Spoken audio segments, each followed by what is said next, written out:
So let's consider work done by a variable force.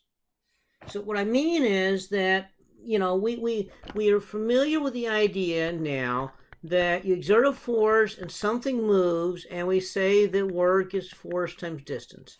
And then we got to the idea it's integral F dot dx. Okay, so let's consider a force, and we talk about this as a force field. There's a region of space in which there's a force acting on something, but the force is different at different locations. So that's what we call a force field. So it's like a region of space in which forces act, and the amount of force and the direction of the force itself is dependent on the location. So it's a little bit different in different spots. So let's say, for example, that we have a force, and the force is defined to be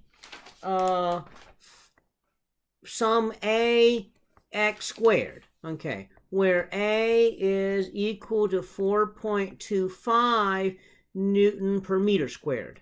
Okay, and so that defines our force. Okay, and so I want to know if I move a distance here. So I move from x naught is going to be x equals 2 meters, and my final x is going to be 3 meters.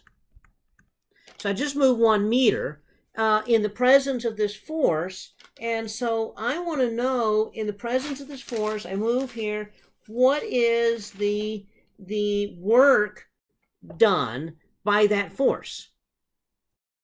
Okay, the problem is we have to go back to integral f dx, so f dot dx. So if my x is going to be equal to 1 meter I, okay, because that's what I did. I went 1 meter I, okay, and so but it's a little more complicated than that.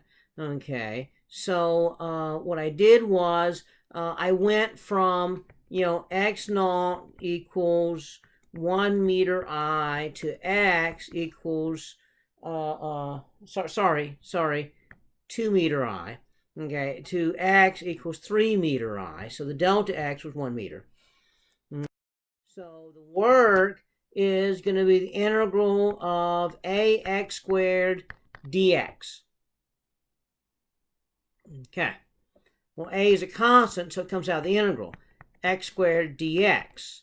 So that's going to be equal to a over 3 x cubed, evaluated at x naught to x.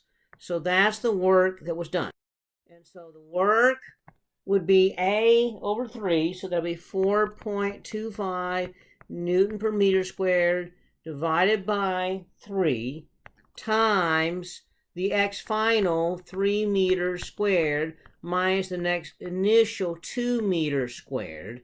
Okay, and so the work of that force comes out to be 7.08 joules.